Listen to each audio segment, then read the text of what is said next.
We often get asked how we use Flipgrid in the classroom, so I'm just going to show you a couple examples real quick.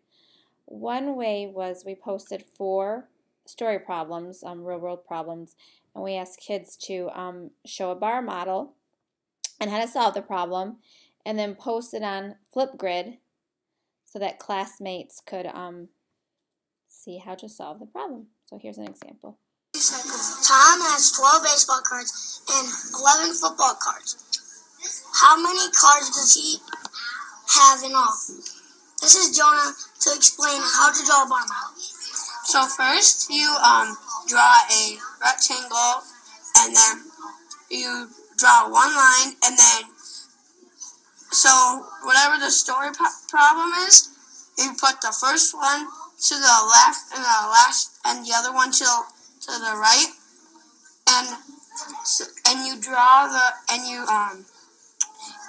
the letters that say what the characters or subject is, and the box is right here. And then you come down here and you draw a kind of loop here and a loop here, and then you have to draw the answer in the bottom, and then first you put a question mark, and then you write the answer in here. And then this is the plus. So 12 plus 11 equals 23. That's one example. Here's another one. Anne has 17 beads. Sarah has 12 beads. How many beads do the girls have all together? Anne has 17 beads in a bar model. What? Sarah has 12 beads. Where does the question mark live? And there is and then the a girls problem go on to explain how to solve help the problems. We've also used a Flipgrid for students to talk about an investigation in science. What are their thoughts on an investigation that we were doing in class? Hi, hers is my name's sideways. Nicole. So we are learning about steel wool. This one has salt water in it. This one is just water. This one is plain. I think that this one is going to turn like dark, very, very, very brown. And I think that this one is going to get kind of silver, but not totally.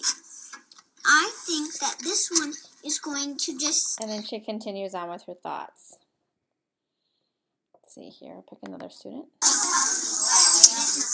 I think that the salt water has like dirty water in it that you can't drink, and the water is stuff that you can drink, and the plain you can barely drink because it's just air. And we can pick another one here. I see that there are 3 bowls. Each bowl has steel wool inside it. One bowl just has the steel wool. One has the steel wool and regular water. The last bowl has salt water with the steel wool in the bowl. I think that the salt wool in the water and the salt from the salt water is going to affect the steel wool in some way. I don't know what it will do, but I think that something is going to happen.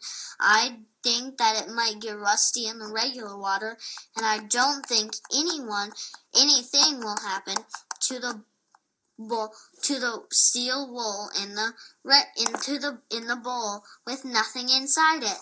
I wonder if anything else will happen than my prediction. Very cute. And let's see here. What are some other ways we've used it? Kids have posted some boa constrictor poems that they were doing. I I'm being eaten by a bone construction, a bone construction, a bone construction. I'm being eaten by a bone construction, and I don't like it one bit. Well, what do you know? It's nibbling my toe. Oh gee, it's up to my knee. Oh my, it's up to my thigh.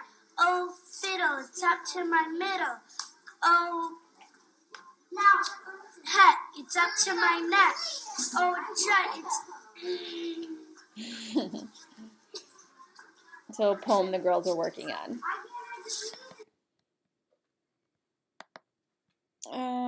Celebrate your reading. Students were talking about books they were reading. This book is about Big Nate, and it's by Lincoln Price. And he has a mean sister who got to work, and Nate makes fun of people and likes to draw in his diary a lot.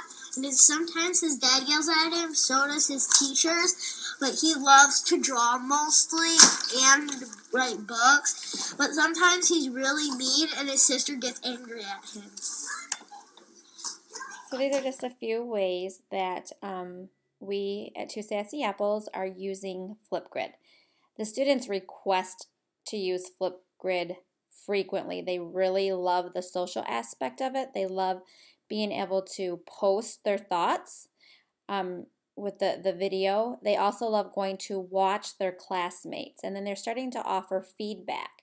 We've been talking about even some video type things, such as making sure your camera was still. Harry Potter and the Sorcerer's Stone, written by J.K. Rowling. Sorry about that. We also talk about making sure that when we speak, that we're speaking at a good volume and a good tone, so our viewers can understand what we're saying. But you got to watch this one. She's reading Harry Potter. It's just amazing that a second grader is reading all this. This book is a good book because it has lots of details, and it is one of my favorite books, and I'm reading it. And in the book, Harry Potter gets told a lie by the Dursleys, the one who was taking care of him. He said that his parents were killed by a car crash, but he was actually killed by they were actually killed by the most powerful wizard. And right here, this scar he has right there, that's from the powerful wizard. He couldn't kill Harry Potter for some reason. So she goes on to continue to talk about lots of detail of the book and her thoughts and her opinion of the book. So Flipgrid is a great way for students to do book talks and share with their classmates. So I hope you're finding a few examples of how to use Flipgrid in your classroom.